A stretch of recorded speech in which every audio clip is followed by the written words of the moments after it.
നമ്മുടെ ഷോപ്പിൽ പുതിയ ഐറ്റംസൊക്കെ വന്നു കേട്ടോ. കുറച്ച് പേര് പറഞ്ഞ കുറച്ച് കാര്യങ്ങളൊക്കെ എനിക്ക് എത്തിക്കാൻ പറ്റിയിട്ടുണ്ടേ. എനിക്ക് ഏറ്റവും കൂടുതൽ എൻക്വയറി വരുന്നത് എന്തിനാണെന്നറിയോ? കുപ്പിവിളക്ക്. ഈ കുപ്പിവിളക്ക് പ്രായമില്ല കേട്ടോ. ഈ കഴിഞ്ഞ ദിവസം ഒരമ്മ വന്നു, 80 വയസ്സെങ്കിലും ഉണ്ട്, കുപ്പിവള വാങ്ങാൻ വന്നതാ. എല്ലാവരും എന്നോട് ഷോപ്പിൽ വന്നിട്ട് ചോദിക്കുന്ന ആ യൂഷ്വൽ ചോദ്യം ഉണ്ടല്ലോ, അതാ അമ്മയും ചോദിച്ചു. ഞാൻ എൻ്റെ 3 ചെടുങ്ങുകളെയും കൊണ്ടാണല്ലോ ഷോപ്പിൽ വരുന്നത്. വീട്ടിലാരും ഇല്ലേന്ന് പതിവ് ഉത്തരം ഞാനങ്ങ് പാസ്സാക്കി. വീട് രണ്ടും ദൂരെയാണ്. അപ്പോൾ ആ അമ്മയുടെ കഥ പറഞ്ഞു കേട്ടോ. 16-17 വയസ്സുള്ളപ്പോൾ കല്യാണം കഴിഞ്ഞതാണേ. 1 വർഷം കഴിഞ്ഞപ്പോൾ ഭർത്താവ് ഉപേക്ഷിച്ചു. ഒരു മോളുണ്ട്. അന്ന് തൊട്ട് ഇന്ന് വരെയും ആ മോളെ വളർത്താനുള്ള ഒട്ടപ്പാച്ചില്ല. പൊട്ടും വളയും ഒന്നും ചൂടാൻ പറ്റിയിട്ടില്ല. ഇപ്പം മോളുടെ കല്യാണമൊക്കെ കഴിഞ്ഞു. അമ്മ ഇപ്പോഴാണ് കേട്ടോ ഇതൊക്കെ ഇടുന്നത്.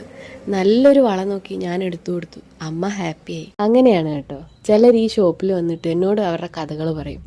ആഘോഷങ്ങൾ, അതിൻ്റെ പിന്നിലെ കഥകൾ, സങ്കടങ്ങൾ, പ്രണയങ്ങൾ, തകർച്ചകൾ ഒക്കെ ഈ കടയിൽ വന്നതിന് ശേഷമാണ് കേട്ടോ എന്തെങ്കിലുമൊക്കെ ചെയ്യാനുണ്ട് എന്നൊരു തോന്നലുണ്ടായത്.